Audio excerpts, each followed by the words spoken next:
producción. Creo que de alguna forma nosotros ya sabemos cuáles son, ¿no? Creo que les comenté la semana pasada, población económicamente activa, fuerza laboral, etcétera, etcétera, ¿no? Entonces vamos a comenzar con la clase de hoy, ¿ok?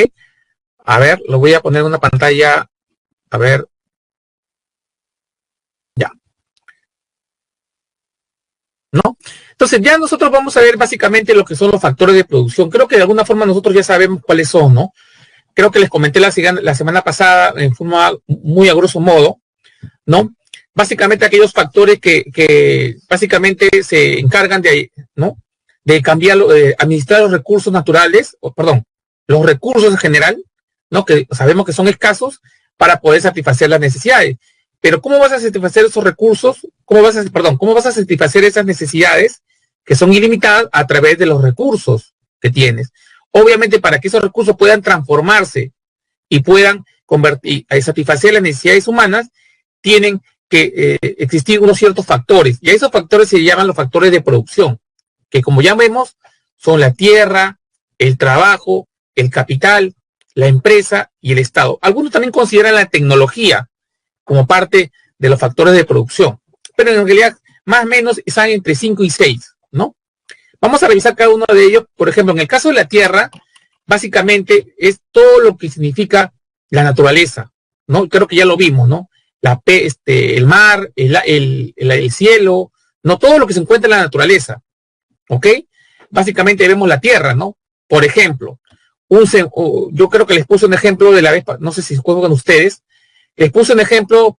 ¿Por qué la tierra? Porque la tierra usualmente se utiliza para poder sembrar para la agricultura, ¿no? Ahí sembramos todo lo que son nuestros productos para alimentarnos, básicamente, ¿no? Entonces, por eso que el factor tierra es muy importante, porque va a generar un tema de retribución, y eso se llama renta, ¿no? Renta, ¿ok? Obviamente, en este caso de la renta, ¿no? Si yo vendo mi tierra, voy a tener un ingreso, una renta, se le dice, o lo alquilo también, ¿no? Por ejemplo, voy a alquilar mi chacra, ¿no? Para que esa persona que me lo alquila va a producir arroz o mangos o otro tipo de productos, va a recibir la persona, el dueño, va a recibir una renta, ¿no? Entonces, la principal característica de este factor es que es condicionante y originario, ¿no? Básicamente porque viene de origen de la tierra, de la naturaleza, ¿no? Condicionante porque está condicionado a determinado tipo de inversión, ¿no? Básicamente se puede utilizar para construir casas, puede utilizar para sembríos, ¿no? Y puede utilizarse para tener temas de inversión, qué sé yo, ¿no? Entonces, a eso se refiere básicamente. El trabajo, ahí está considerado, o lo que se considera como trabajo, es la famosa mano de obra, ¿no? El trabajador, ¿no? El operario, el empleado, aquella persona que vende su fuerza laboral para recibir una retribución económica, ¿no? ¿Y cómo se llama esa retribución económica? El salario, el sueldo, el jornal, ¿no? Etcétera, etcétera, ¿no? Entonces, básicamente el factor trabajo está muy orientado a lo que es la mano de obra, el trabajador, ¿no? ¿Ok? Obviamente activo porque está en constante movimiento, ¿no? Es constante movimiento. ¿Ok? El factor capital, básicamente es un factor que está muy asociado con el tema del dinero, básicamente, ¿no? Podría ser maquinaria también, ¿no? Podría considerar capital como maquinaria, pero obviamente para comprar maquinaria también necesitas un dinero, ¿sí o no? Entonces, yo le diría que está bien, el capital más que nada está orientado mucho al tema del dinero, ¿no? De los recursos económicos con los cuales tú dispones para poder, ¿no? Invertir en cualquier actividad económica, ¿no? Entonces, obviamente, cuando tú inviertes un dinero, como creo que se los dije sí a ustedes la semana pasada, ¿no? Una inversión de un dinero, sea en un negocio, ¿no? Obviamente me va a generar una rentabilidad, una ganancia, ¿no? Y esa es para mí, ¿no? Entonces, igualmente el tema del interés, ¿no? Si yo presto un dinero, básicamente es por interés, ¿no? ¿Ok? Hasta ahí estamos bien, creo, ¿no? Entonces, el capital es un tema de recursos económicos, básicamente que te va a generar, en general es un interés, ¿no? Básicamente, cuando tú inviertes en cualquier lugar o lo prestas, va a generar un interés. ¿Ok? La empresa, ¿no? La empresa básicamente tiene un tema de beneficio o ganancia, ¿no? Bueno, es casi similar al capital, ¿no? La cosa es que la empresa no va a generar ganancia, no tiene capital, ¿no? Pero la forma de administrarlo, entonces ahí es donde viene el empresario, pues, ¿no? La forma como administra el dinero. cómo ese capital lo administra, ¿no? El factor de producción que se llama capital, cómo lo puede administrar el empresario. El factor trabajo, cómo lo administra el empresario. El factor tierra, cómo lo administra el empresario. Cómo lo organiza, ¿no? De tal forma de generar un beneficio o una ganancia, ¿no? Entonces, eso es muy importante, ¿no? Entonces, cuando tú formas una empresa, obviamente que formas una empresa para ganar, para tener un ingreso, ¿no? Para tener una ganancia, un beneficio. Entonces, a eso se refiere el tema de empresa. De todos los factores importantes, todos son muy importantes, pero creo que el factor de empresa obviamente viene con el empresario, el gerente, el administrador, tiene una relevancia mucho más importante, porque sin él, si él no sabe administrar los factores de producción, obviamente su negocio va a ser un desastre, va a ir a la pérdida, ¿no? Entonces tiene que saber manejar bien el factor tierra, el factor trabajo, el factor capital, el Estado, la tecnología, ¿no? Para que pueda generar rentabilidad o beneficios para su negocio, ¿ok? En el tema del Estado, obviamente es el Estado lo único que hace, bueno, son varias funciones del Estado, ¿no? Uno es a través del impuesto a la renta, ¿no? Retener un tributo, un impuesto a las empresas privadas. Hablemos en general de las empresas privadas, ¿no? ¿Ok? Entonces, las empresas privadas tienen que pagar un impuesto al Estado, ¿no? Las empresas peruanas, por ejemplo, las grandes empresas le pagan el impuesto a la renta al Estado, que es aproximadamente el 30% de sus ganancias brutas, ¿no? Aproximadamente, ¿no? O sea, quiere decir que toda la ganancia bruta que ha ganado el Estado, el inversionista, el 30% se queda el Estado. O sea, si una empresa gana 90 millones de dólares, el Estado se queda con 30 millones, ¿no? Prácticamente el 30% de esa cantidad. ¿Me dejo entender? Entonces, lo que recibe el Estado en el tema de tributos, no, obviamente es muy fuerte, ¿no? Sobre todo por el lado de las empresas, ¿ok? Obviamente nosotros los trabajadores dependientes también damos un tributo al Estado, pero eso lo vamos a hacer más adelante. ¿Ok? Pero no solamente eso, ¿no? Yo creo que no solamente, la retribución en este caso sí, ¿no? Pero también es un tema, es un ente estabilizador y regulador, ¿no? Porque sin el Estado, si las condiciones de leyes, normas, procedimientos no están bien claras en un país, obviamente el empresario no va a invertir en el país, en el Perú, ¿no? Entonces también el Estado tiene que garantizar políticas, leyes, normas que obviamente incentiven, ¿no? Que una persona que viene del extranjero o del mismo país pueda invertir aquí en el Perú, ¿no? Puede invertir, obviamente, ganando un dinero, porque obviamente si tú inviertes un dinero es porque quieres ganar. Nadie va a invertir dinero, creo que para perder, ¿no? Entonces el Estado tiene que poner las reglas claras, ¿no? Las reglas claras para que nosotros podamos, el país o las empresas peruanas o extranjeras puedan seguir invirtiendo en el Perú, ¿no? Obviamente ellos van a ganar su rentabilidad, su beneficio, porque es obvio, ¿no? Es una inversión de ellos, pues, ¿no? Entonces tienen que ganar. Obviamente considerando todos los panoramas, el panorama que existe en el país, pues, ¿no? Ok, hasta aquí tenemos alguna duda. Hasta aquí, jóvenes, el tema de los factores de producción, ¿no? Tenemos la naturaleza, la tierra es la naturaleza, ¿no? Básicamente, ¿no? El trabajo, todo lo que es mano de obra. El capital, básicamente orientado a lo que es dinero, ¿no? La empresa, básicamente es el gerente, ¿no? Básicamente el gerente, el director, el administrador, básicamente, ¿no? Entonces, a eso se refiere básicamente ese tema de lo que es la empresa. Y el Estado, básicamente, se encarga de recibir tributos, ¿no? Y obviamente dar unas reglas claras para que en el país se den las condiciones para la inversión, ¿no? Para que se genere empresa, ¿ok? Esa es la función del Estado. Ahora, yo podría añadir una más, ¿no? Como le dije, usualmente son 6, que es el factor tecnología, ¿no? Pero no lo he considerado acá, pero bueno, se los comento. El factor tecnología es básicamente orientado o básicamente a la máquina, ¿no? Básicamente a la maquinaria, ¿no? A que puedas, a la nueva tecnología, a la nueva maquinaria que pueda llegar al país, ¿no? A una empresa. Si antes en una empresa, un cierto proceso productivo se realizaba con 10 operarios, con 10 personas, bueno, yo le dice básicamente, ¿no? El operario, la empresa que recibe, ¿no? Trae su maquinaria y obviamente deja a los operarios. Entonces una genera, ¿cuál es la retribución? Productividad. Aumentar la productividad de la empresa. A eso es básicamente la retribución de la tecnología, ¿no? La productividad. ¿Qué es la productividad? es producir más productos con el menor recurso posible, ¿no? Puede ser el tiempo, materia prima, maquinaria, etcétera, ¿no? Yo diría que se podría incluir también, acá en las separatas no lo he incluido, así que respetemos lo que nos dice las separatas, ¿no? Pero en la realidad debería haber 6, ¿no? Pero si ustedes lo quieren encasillar dentro de lo que estamos viendo, lo podríamos considerar dentro del capital, porque para la maquinaria necesita hacer una inversión de dinero. Una máquina no llega sola, hay que pagarla por eso. ¿Me dejo entender? ¿Y cuál es la rentabilidad de esa máquina? La productividad, la mayor producción, como dice la señorita Gina, ¿no? Mayor producción. Obviamente, una máquina puede hacer un trabajo mucho más rápido, de mejor calidad, de mejores productos que 10 operarios juntos, porque obviamente el operario se cansa, ¿no? Y obviamente tienes que rotar turnos. En cambio, la máquina no se queja.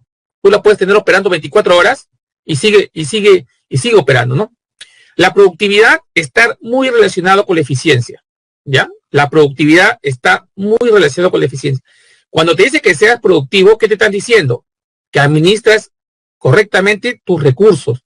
Y eso está relacionado mucho con la eficiencia, ¿ya? ¿Ok? Entonces, ¿qué es la eficiencia? Es la administración, ¿no?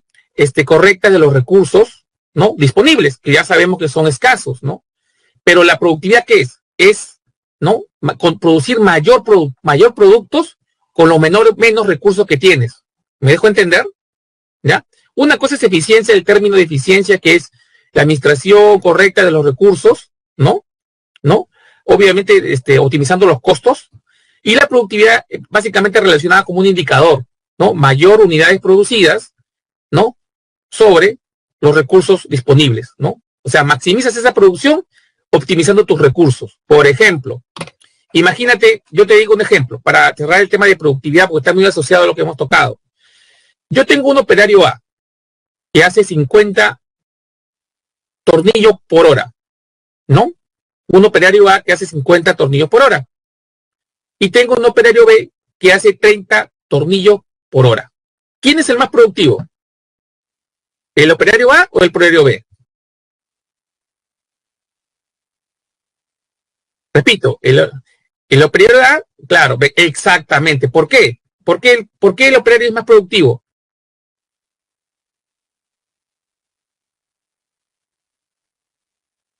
Hace más cantidad, pero ¿qué más? ¿Qué más? Está bien, su respuesta está bien, con menos los mismos recursos, muy bien, señor Nicolás, ¿no? Porque los dos hacen 50, uno hace 50 piezas por hora y el otro hace 30 piezas por hora, ¿no? Entonces, el operario es más productivo, ¿por qué? Porque en el mismo tiempo puede producir más piezas que el operario B, ¿se dan cuenta? ¿No? Y mientras menos horas tengas, la productividad va a ir aumentando. Entonces, ese cociente, ¿no? De dividendo y divisor, mientras más alto sea, te va a decir que este señor es más productivo, ¿no? Ese es el mejor ejemplo que yo les puedo dar de productividad, ¿no? Y ahí también se ve lo que es eficiencia, porque el operario A es más eficiente que el operario B. ¿Por qué? Porque administra correctamente el recurso que es el tiempo. O sea, en una hora ha producido más unidades. Ese es eficiente. ¿Me dejo entender? No, la productividad más que nada es un indicador, ¿no? Un indicador que obviamente está muy relacionado a la eficiencia. ¿Ok, jóvenes? ¿Se entienden entonces los ejemplos? No los he puesto ahí, pero bueno, creo que era la clase pasada. Entonces, la idea es que ustedes comprendan el término, ¿no? Productividad y eficiencia. Sí, los dos están relacionados. Sí, los dos están muy relacionados. Cuando hablamos de eficiencia, hablamos de productividad, pero no son sinónimos, ¿ah? La eficiencia es la administración correcta de los recursos, ¿no? Al menor costo.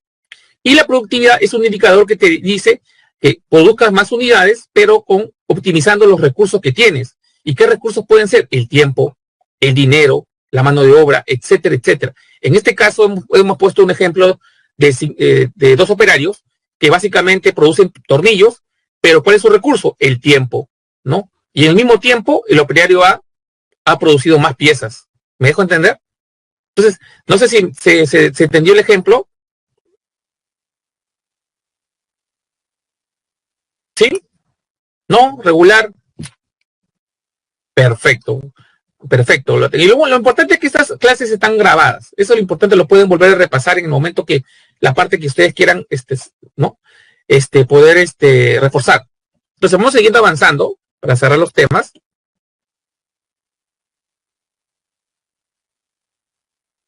¿no? Y vamos a ver los recursos naturales, ¿no? Bueno, básicamente los recursos naturales creo que ya nosotros ya los conocemos. Básicamente son aquellos recursos que básicamente que están, ¿no?, en la naturaleza para ser consumidos por el hombre mayormente, ¿no? Sirven para producir bienes, para gestionar servicios, etcétera, ¿no? Ahí tenemos todos los recursos naturales posibles que ustedes ya lo vieron en el colegio. El aire, el agua, el mar, los ríos, los suelos, la diversidad biológica, los recursos energéticos, la atmósfera, los minerales, todo lo que está en la naturaleza. Pero estos temas de la naturaleza se dividen en dos partes, o tienen una clasificación que también seguramente ya la vieron en el colegio, pero lo vamos a tocar muy rápido, ¿no? Son los recursos renovables, ¿no? Aquellos recursos que sin intervención de la mano de hombre, ¿no?, básicamente se pueden renovar, ¿no? Ok, perdón, con intervención de la mano de hombre pueden renovarse. Por ejemplo, las actividades productivas como la agricultura, la ganadería, la acuicultura, ¿no? Son productos renovables, ¿no? Que básicamente la agricultura, si yo tengo una cosecha este mes de arroz, el próximo mes también puedo tener el doble, porque vuelvo a utilizar ese campo, lo vuelvo a fertilizar, le echo semilla, agua, etcétera, y vuelvo a tener más producción. Entonces, por eso le llama renovable, que se pueden renovar, ¿no? Obviamente con una acción del hombre, ¿no? Básicamente, ¿no? La ganadería también, ¿no? Los animales, ¿no? Básicamente ahora que tenemos tanto el tema de los animales avícolas, cómo se reproducen rápido en cautiverio, obviamente las empresas como San Fernando, por ejemplo, tienen un proceso donde los pollitos salen rapidísimo, no esperan 21 días, es rapidísimo el tema de cuando una ave sale de su cascarón, ¿no? Entonces ya es manipulada, la acuicultura, ¿no? Esa acuicultura, apicultura va a orientar creo que al tema de miel, ¿no? La forestación también, ¿no? La forestación obviamente mucho también depende del ser humano, porque obviamente si yo me corto un árbol tengo que volverlo a sembrar, ¿no? Obviamente teniendo las condiciones necesarias para que el árbol pueda crecer mucho más rápido, ¿no? Entonces todo eso se puede renovar, ¿no? En cambio, los recursos no renovables son aquellos que solamente se pueden utilizar en forma limitada, ¿no? Por ejemplo, el oro, la plata, en algún momento de estos tiempos dejará de existir oro, ¿no? Ya no podrán sacar más oro de las minas, de las minas subterráneas o minas a tajo abierto, ¿no? Plata, todos los minerales, ¿por qué? Porque esos minerales son recursos limitados, ¿no? Y obviamente no se pueden renovar, ¿no? Los recursos de origen fósil, el petróleo, todos los derivados del petróleo, ¿no? Sabemos que el petróleo deriva de la descomposición de organismos, de organismos, ¿no? Básicamente animales o vegetales, ¿no? Mediante muchos millones de años, ¿no? Se ha ido descomponiendo y obviamente ha generado ese tipo de recursos, ¿no? De fuente energética, como el petróleo. El gas, ¿no? El gas también. Entonces, el carbón, ¿no? Entonces, ese tipo de productos, ¿no?, de la naturaleza, obviamente no se pueden renovar. Una vez que se consuman totalmente, ya no vamos a tener energías, energías para poder consumir. Por eso, ¿qué se está haciendo ahora? ¿No? Se está utilizar la energía eólica, ¿no? La energía en base al aire, ¿no? Para que pueda mover las turbinas y generar energía eléctrica, ¿no? La presión de agua también se está utilizando como fuente renovable, ¿no? La caída del agua, ¿no? Entonces, obviamente son fuentes de energía alternativas, ¿no? ¿Ok? Pero las que se encuentran en la naturaleza ya no van a ser renovables, pues, ¿no? Entonces, en algún momento se va a acabar todo eso. ¿Me dejo entender? ¿No? Por eso que ahora están implementando nuevas tecnologías para poder reemplazar sobre todo los recursos fósiles que generan energía, ¿no? Ya les comenté el tema de lo que es la presión del agua, la caída del agua, les he mencionado la energía eólica a través del aire, la energía solar, ¿no? ¿No? Por ejemplo, creo que ahí hace poco también comentaron que nuevos autos eléctricos están comenzando a salir en el mercado, ¿no? Que tú los enchufas a una estación, ¿no?, de combustible, estación de gasolina, ya las estaciones de gasolina van a tener, ¿no?, puntos de energía para que tú conectes y en unos minutos recargas tu auto, ¿no? Con energía eléctrica, ¿no? Otro será con energía solar, ¿no? Nunca se sabe, ¿no? Entonces, obviamente, son prácticas que ya como que van dejando un poco el tema del petróleo, ¿no? Porque el petróleo en algún momento se va a acabar, ¿no? Y no va a ser una fuente que se pueda reponer, ¿ok? Entonces, renovables, básicamente, lo que puedes encontrar en la naturaleza y obviamente con intervención del hombre puedes seguir, ¿no? Renovándose. Los no renovables son aquellos que ya, una vez que tú los extraes, los consumes, no hay forma de volverlos a crear, por más intervención que tenga el hombre, pero sí los puede reemplazar, ¿no? Como ya les dije, el petróleo, obviamente ahora se está reemplazando por otras fuentes de energía, la energía solar, la energía eólica, la energía termodinámica, que es básicamente el agua, ¿no? Etcétera, etcétera, ¿no? Ahora vamos a ver al factor trabajo. El factor trabajo está orientado mucho al tema de la fuerza laboral, ¿no? Básicamente es el trabajo, ¿no? El trabajador vende su fuerza laboral a una empresa y esa empresa le retribuye a través de un salario, ¿no? Entonces, obviamente el trabajador o el trabajo, el factor trabajo, el que realiza el hombre, básicamente es para producir bienes y servicios. Un bien, ¿qué bien puede ser? No sé, o un operario que está trabajando en una máquina de hacer plástico y eso es lo que produce. En el ejemplo del operario que hace tornillos, también produce un bien, porque es un bien físico tangible que lo puedo ver, lo puedo tocar, ¿no? Un bien intangible, un trabajo, el servicio de enseñanza, ¿no? El servicio de atención de delivery, ¿no?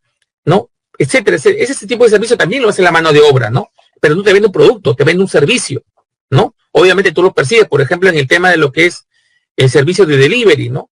Ahí hay una persona que viene en su moto, te trae tu KFC, ¿no? Pero ese servicio que te da, ¿no? Y ese tiempo que ha consumido para que ese trabajador haga esa tarea, obviamente se le tiene que pagar por eso, por el servicio que está brindando, ¿no? Y obviamente la empresa le va a tener que pagar. Entonces, cuando hablamos de trabajo, no solamente hablamos de bienes, sino también de servicios, ¿ok? Hay también algunas tareas que sí, por ejemplo, los bomberos, ¿no? Que ellos no reciben una remuneración. Algo me dirá, profesor, pero no reciben ninguna remuneración el bombero. De acuerdo. El bombero es una casa excepcional, ¿no? Porque sí, el bombero da un servicio de ayuda a la comunidad cuando se presenta un desastre. Puede ser un incendio, un accidente, etcétera, ¿no? Pero ellos están en un tema de voluntario, ¿no? Para ellos su paga es el agradecimiento de la gente. ¿Me dejo entender? ¿Ok? Pero en general el trabajo es básicamente la actividad física de un ser humano, tanto física o mental, ¿no? Física es la que, como les digo, las que trabajan en empresas, en fábricas, ¿no? Las que trabajan en el campo, arando la tierra, y la mental, pues aquellos que utilizan el cerebro básicamente para poder, o sus conocimientos, y generan valor, ¿no? Por ejemplo, los ingenieros, los abogados, los médicos, etcétera, ¿no? A eso me refiero. Ok, vamos a ver el tema de la clasificación y el tema del trabajo, ¿no? Cuando hablamos, según el predominio de la aptitud, cuando hablamos de aptitud, hablamos de apto, ¿va? Hablamos de apto, ¿ok? Hablamos de qué tal capacidad tiene para, ¿no? Para desempeñar una tarea. Puede ser un trabajo manual, no de un obrero cualquiera, ¿no? Que básicamente, por ejemplo, pule piezas. Pulir piezas es sencillo, le enseñas una vez y lo hace manual, en forma manual, ¿no? El carpintero también, ¿no? O una simple práctica, le enseñas a hacer cortar madera y lo va a aprender. Y en un momento se va a volver diestro, ¿no? Esos son trabajos manuales, ¿no? Que hace básicamente con la mano, pues, ¿no? Pintar, ¿no? Barrer, ¿no? Cosas sencillas, ¿no? Que no necesitan una capacitación muy grande. En cambio, sí, el intelectual sí necesitas, ¿no? Ciertas competencias para que tú puedas ser apto en la área que tú te quieres desempeñar. Por ejemplo, un ingeniero, ¿no? A un obrero no le vas a decir que diseñe una pieza de tal tamaño o que te realice, te genere una eficiencia en un proceso productivo. Obviamente quizás puede tener las ganas o el conocimiento empírico, pero no va a tener la ciencia que tiene un ingeniero graduado, ¿no? Porque ha estudiado toda la carrera, ¿no? O un médico, ¿no? Un médico también, ¿no? A una persona en la calle no le vas a decir, oye, tú que conoces de medicina, ¿qué me recetas porque estoy mal de la garganta? Cualquier cosa, porque el señor no sabe absolutamente nada de eso. Entonces sí necesitas un tema intelectual, ¿no? Ciertas aptitudes de apto para poder desempeñar esa profesión, ¿no? ¿Me dejo entender? Ahí tenemos todas las carreras universitarias, todas aquellas que ustedes están estudiando, entran en este tema de la intelectual, ¿no? ¿Me dejo entender? Y el manual, como les decía, es básicamente el operario, que no necesita una capacitación constante, no necesita un estudio especializado para poder hacer una tarea básicamente, como ya lo dije, simple. ¿Me dejo entender? ¿Ok? Según su función en la empresa o institución, tenemos el director, ¿no? Y el gerente. O sea, el director es básicamente la cabeza de una organización, ¿no? El director, el gerente, el administrador, el superintendente, son aquellos cargos directivos, ¿no? Que básicamente ellos, ¿no? Manejan toda una empresa, una estructura de una empresa, ¿ok? Y obviamente él está arriba, o ellos están arriba de todo el personal de la empresa, ¿no?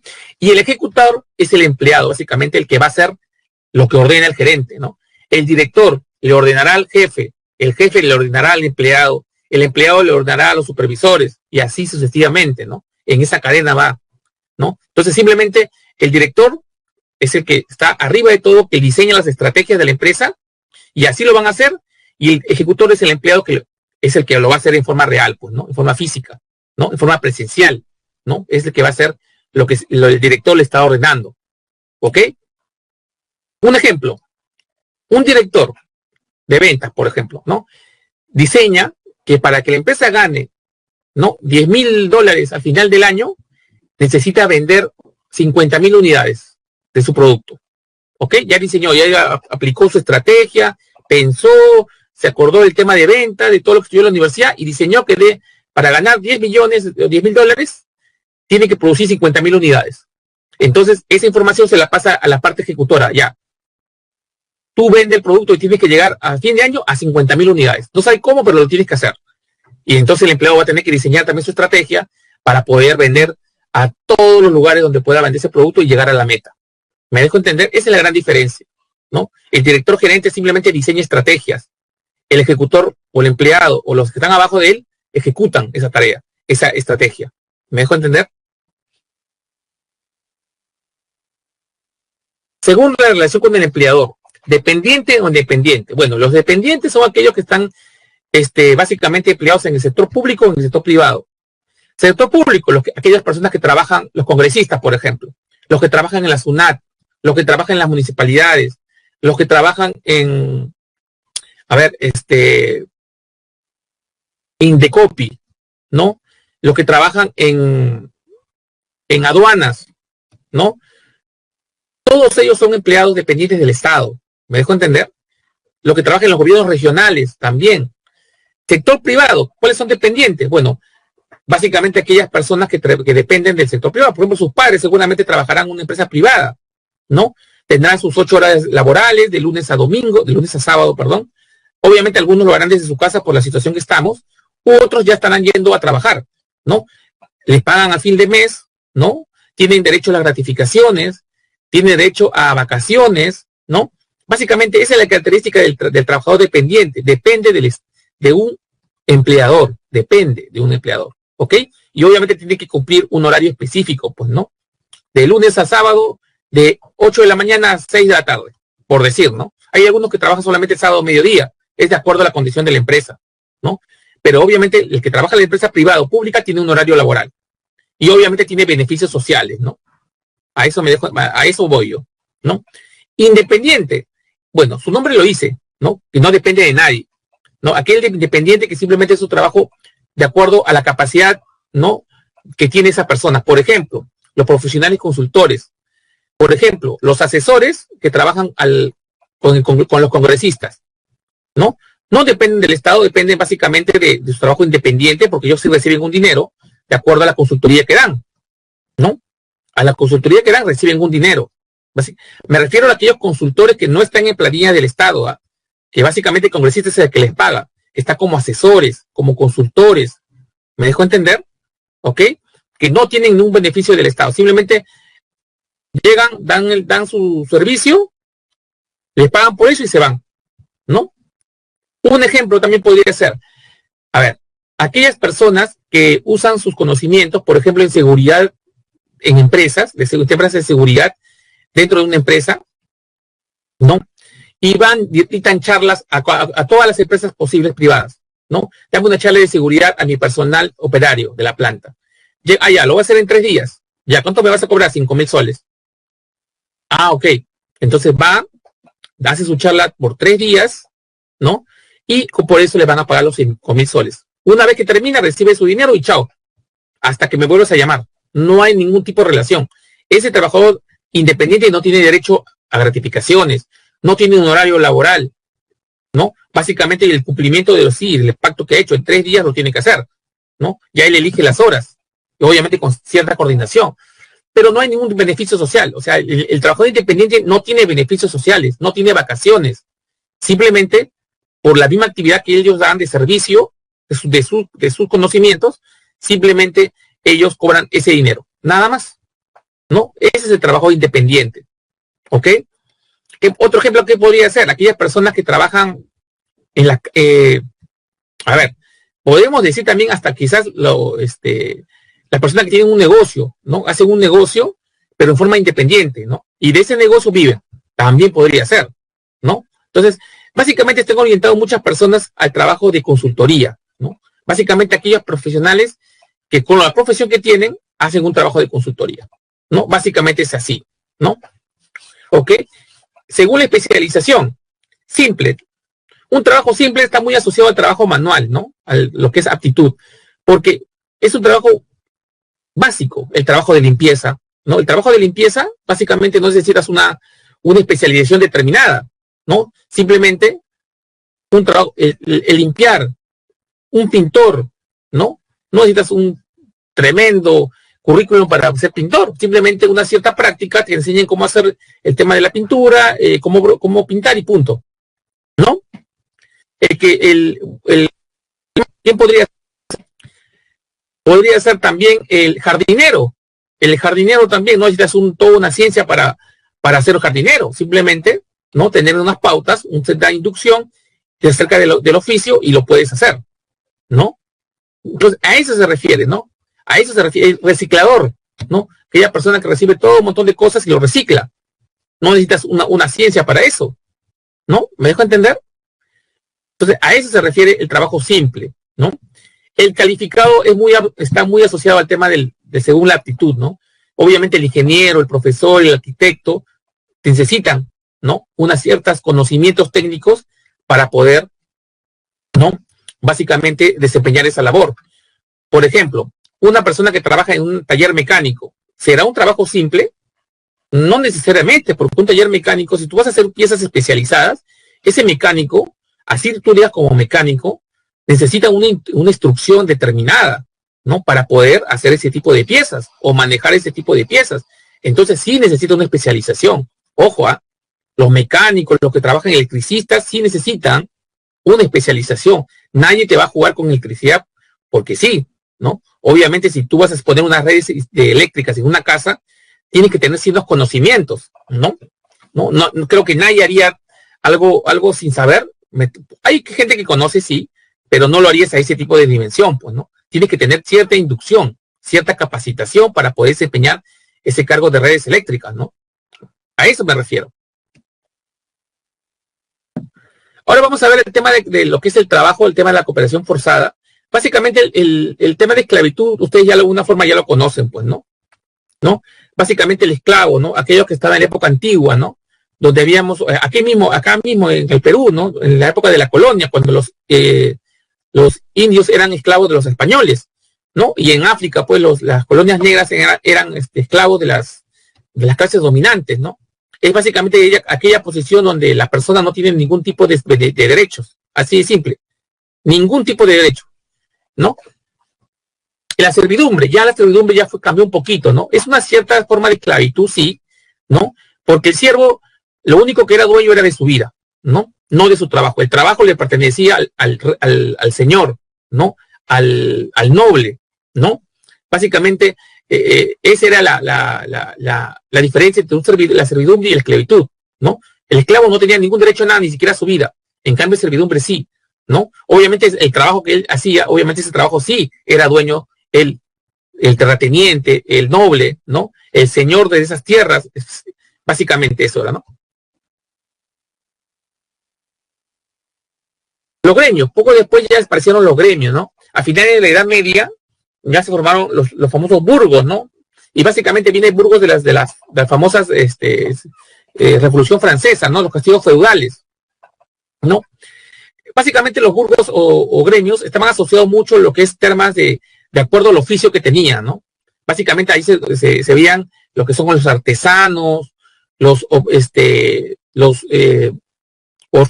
orfebreristas, los herreros, ¿no? Obviamente dentro de cada tipo de oficio había un determinado nivel, ¿no? Por ejemplo, el herrero tenía un nivel maestro, oficial y aprendiz, ¿no? Como en algún momento lo hemos visto, creo, en alguna película, ¿no?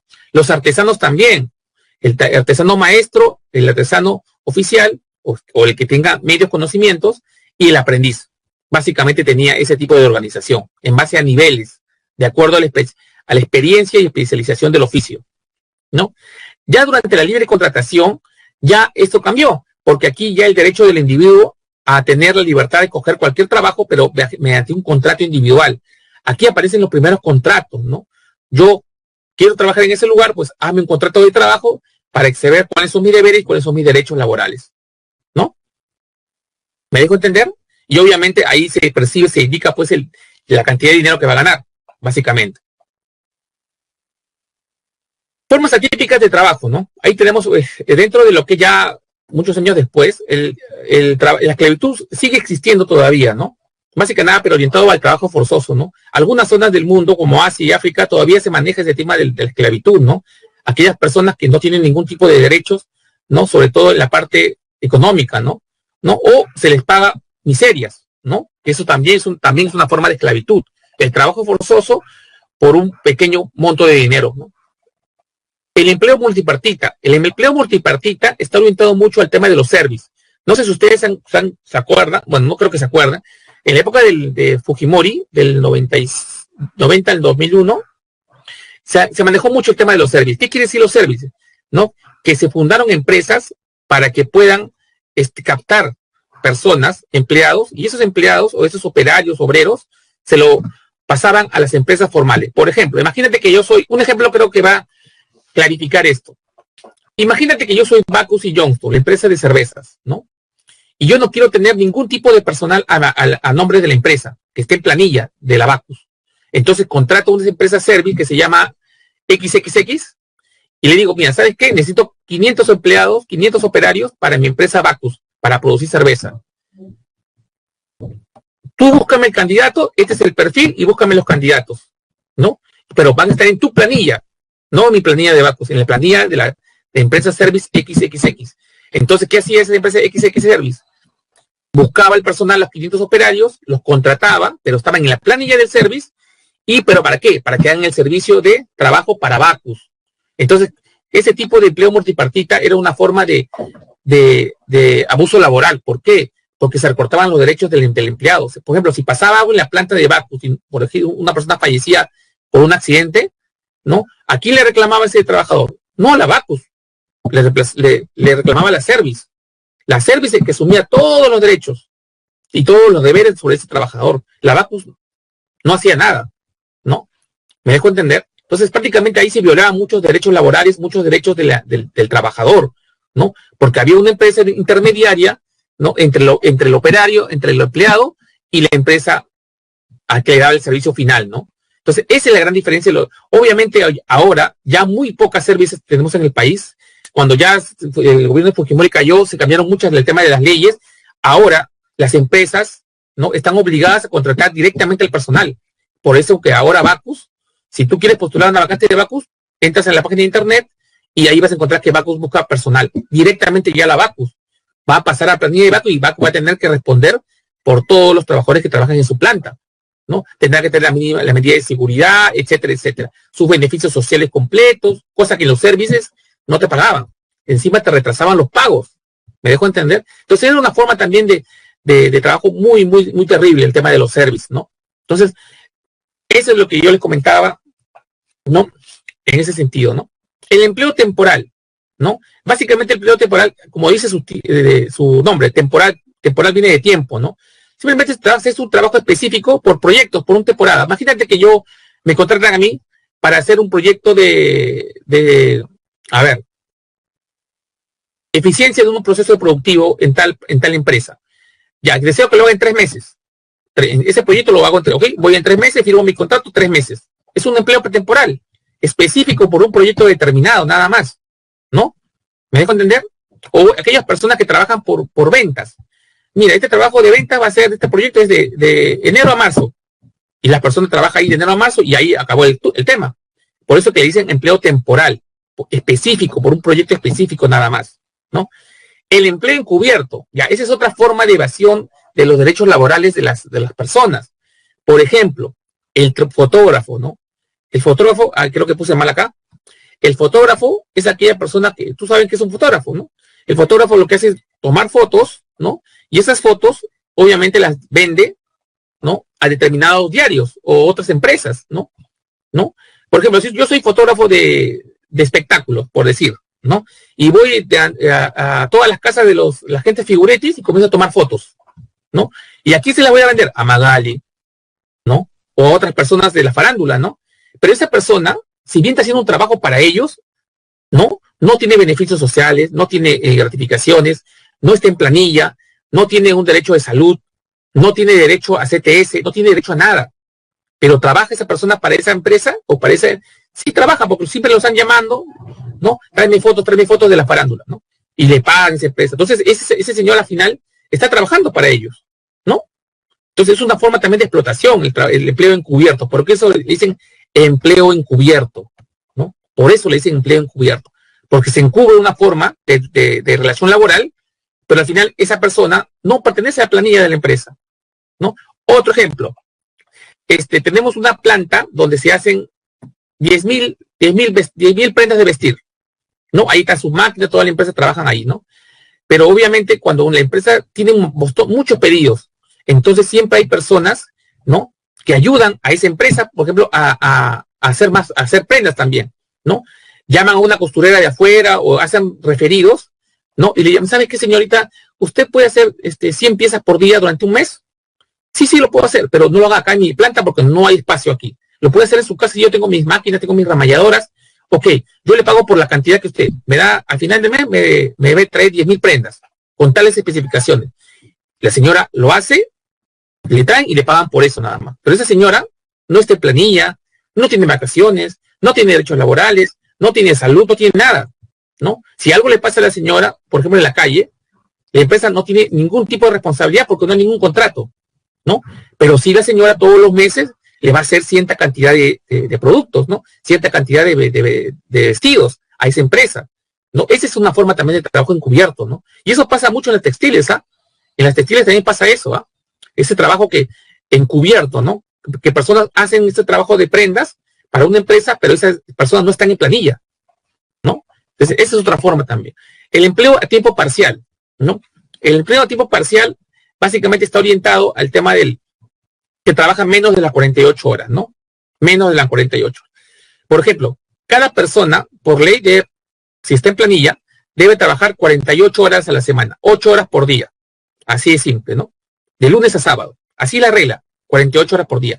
Pero el empleo a tiempo parcial es básicamente mucho menor. Puede trabajar 30 horas a la semana, 20 horas, ¿no? Obviamente porque el ritmo de trabajo es diferente, ¿no? Y obviamente hay un contrato, ya tú sabes las condiciones en las cuales vas a trabajar, ¿no? Vas a seguir trabajando siempre, pero vas a trabajar a tiempo parcial. No a las 48 horas, sino 25 horas, 30 horas, 35 horas, ¿no? A eso se refiere. O también puede ser por horas, puede ser también por ingreso, ¿no? Por ingreso, aquellas personas que trabajan, que ganan menos del mínimo, ¿no? ¿Cuántas personas tenemos, por ejemplo, en el caso de los venezolanos, que sí trabajan a veces en microempresas, pero ganan menos que el mínimo?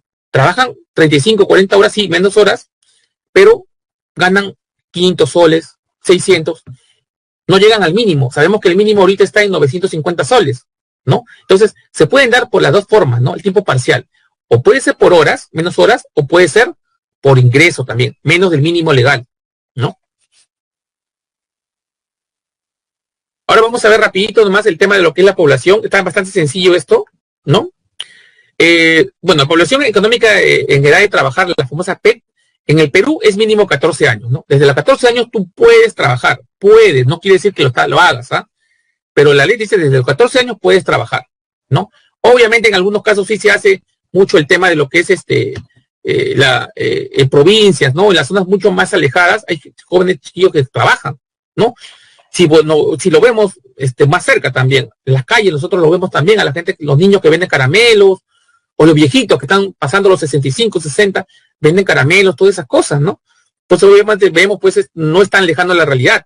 O sea, a veces no se cumple el tema de la que es la población en edad de trabajar. Quizás es menos edad también vemos niños trabajando. Entonces, no debería ser, pero pasa, ¿no? Población que no está en edad de trabajar. Bueno, son aquellas personas que están bajo el rango de 14 años y fuera de los 60 años, pues, ¿no? Aquellas personas que están en 70, 75 o están en 10 o 9 años no pueden trabajar, pues, ¿no? Pero en la realidad, ¿se cumple? Sabemos que no, porque nosotros vemos personas de esa edad en las calles trabajando, ¿no? Sobre todo ahorita, en la situación en la cual de la pandemia estamos en este momento, ¿no? Les iba a pasar un videito interesante, pero ya no nos va a alcanzar el tiempo. Lo vamos a ver directamente ya en algún momento. Los aspectos demográficos de la población económicamente activa, ¿no? Adecuadamente empleada, aquellas que trabajan 48 horas semanales, ¿no? Subempleada, aquellas que trabajan de menos de 48 horas o menos en ingresos, lo que les decía hace un momento, ¿no? Y desempleada, aquellas personas que no trabajan, ¿no? Aquellas que no trabajan por muchos motivos, porque no desean, porque se presentan un trabajo y no tienen el perfil adecuado para el puesto, etcétera, etcétera, ¿no? La población económicamente activa, ¿no? Bueno, o inactiva, perdón. El grupo de personas en edad de trabajar que no participan en el mercado laboral, es decir, no realizan o no desean realizar actividad económica, básicamente, ¿no? Y aquí vamos a tocar el tema de los ninis, ¿no? Seguramente saben quiénes son los ninis, ¿no? Son aquellas personas de cualquier edad, ¿no? Que simplemente no desean trabajar, así de simple, no desean trabajar, ¿no? Y más o menos está entre los 15 o 16 años hasta los 30 años. En Perú se ha detectado que hay aproximadamente un 1,5 millones, ¿no? De ninis en el Perú, ¿no? Hacía jovencitos, casados, solteros, con profesión y sin profesión, están con ese tema, ¿no? Yo diría que está en un tema psicológico, debería haber ahí, ¿no? Pero los ninis están apareciendo mucho en el Perú, ¿no? Aquellas personas que no quieren trabajar, ¿no? Y usualmente se está dando en las personas jóvenes, ¿no? En las personas jóvenes, ¿no? Y aquí tenemos la estructura, ¿no? De los ninis.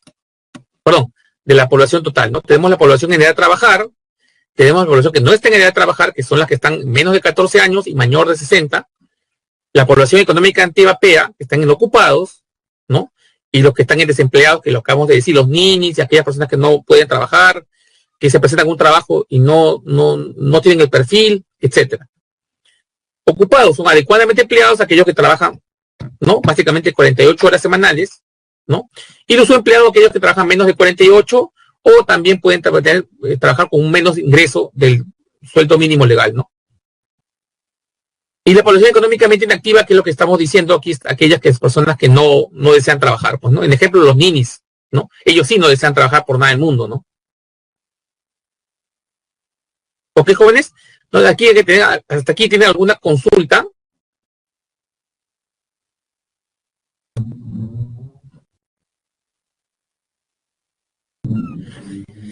A ver, tengo una pregunta que veo ahí. ¿Service sería como los call centers? Depende. Los service no son call centers, ¿eh? Los service son empresas, ¿no? Que sí están formadas según la ley, ¿ya? Según la ley, ¿no? Según la ley. Entonces, ahí tenemos que diferenciar muy. Obviamente sabemos que hay call centers que le dan servicio a otras empresas, ¿no? Pero eso se llama outsourcing. Por ejemplo, si yo soy Interbank, ¿cuál es mi trabajo? El fin de Interbank es ganar dinero a través de prestar dinero, inversiones, etcétera. Pero no es mi meta tener un call center. El call center para Interbank es un medio de poder llegar al público, ¿no? A través de promociones, quejas, ¿no? Etcétera, del servicio de Interbank, ¿no? Entonces los call centers ahorita no podrían catalogarse como un service. ¿Por qué? Porque de acuerdo a la nueva ley del trabajo, los servicios sí tienen al personal en su planilla, ¿no? Ese service como negocio le hace servicio no solamente a Interbank, le hace al BCP, le hace a otras empresas, ¿no? Entonces no podría catalogarse el service como fuera el call center como si fuera un service, ¿no? Básicamente, a eso creo que me dejo entender, ¿ya? Entonces, los call centers no deberían ser organizados. ¿Por qué? Porque ahora la ley también no lo permite. La ley te dice que toda persona debe tener su remuneración puntual, sus ETS, sus gratificaciones, sus vacaciones, su salud, y ahora la ley es mucho más dura para las empresas. Por eso que no podría caer en un tema así de un service, ¿no? ¿Ok? ¿Ok? Los ninis, creo que la señora Jennifer, los ninis son aquellas personas que no desean trabajar por nada del mundo y se detectan más en las personas más jóvenes, ¿no? Más jóvenes. ¿Ok? Sobre el trabajo. Claro, claro que están en planilla. Claro que están en planilla. ¿Ok? Todas las personas que están en el call están en planillas, ¿no? Están en planillas. A menos que por ahí, con el trabajador, con el empleador, llegues a un tema de hacer ser independiente o sea a través de recibos de cuarta categoría, pero no creo, ¿ah? Claro que sí. Depende. Si es un chef que trabaja en un hotel reconocido, existe en planilla. De todas maneras, ¿no? ¿Ok? El subempleo visible básicamente está orientado a lo que tú ves, ¿no? Básicamente a lo que estamos viendo, ¿no? El subempleo es aquello que no hay ninguna forma de poder probarlo. Por eso que le dicen subempleo invisible. Es como el empleo encubierto, algo así, ¿no? Tú haces un trabajo para una persona, pero nadie se da cuenta que lo estás haciendo, ¿no? A eso se refiere más que nada, ¿no? Prácticamente en el subempleo, siendo poco el beneficio que tiene, tampoco lo tienes, porque te lo están robando también, ¿no? El subempleo no es part-time, ¿no? El subempleo, ojo, que es cuando tú trabajas menos horas, tienes menos ingresos del mínimo legal. O sea, si el mínimo legal está en 950, un subempleo por ingreso sería 500 soles, 400 soles, o sea, poquísimo dinero, ¿no? Otro subempleo es por horas, menos de las 48, 30 horas, 35 horas, ¿no? Ya, si hablamos de un pintor capacitado para que haga ciertas tareas de pintado que son muy específicas y son muy imprescindibles para el cliente, definitivamente ya ahí su trabajo es calificado, ¿no? Obviamente que sí, porque hay ciertas tareas que se vuelven muy, muy calificadas, ¿no? Por ejemplo, el tema del mecánico. El mecánico de autos, por ejemplo, ¿es un trabajo simple o es un trabajo que necesitas un conocimiento? ¿Qué dicen ustedes? ¿Trabajo calificado o trabajo simple? ¿Qué dicen ustedes? Calificado, pues. Calificado porque el mecánico, yo no nací sabiendo mecánica, que el turbo, que nada. Para mí tengo que aprenderlo, ¿no? Entonces, ahí tienen que tener las diferencias, ¿no? Ya, jóvenes, les voy a dar las alternativas antes que me estén revisando. A ver, por favor, tomen nota. No les he puesto acá, pero vamos a ver. A ver, tomen nota. La 1 es la A. La 1 es la A. La 1 es la A. La 2 es la D. La 3 es la D. La 4 la B. La 4 la B. Ahí, vamos viendo también la encuesta, por favor. Vayamos viendo la encuesta. La 4 la D. La 5 la C. 5C, 6D, 6D, 7A, 7A, 8B, 8B, 9A, 9A y 10C, 10C. ¿Ok, jóvenes? ¿Listo? Entonces será hasta la próxima oportunidad. Cualquier duda igual lo vemos en la siguiente clase. Mami, muchas gracias.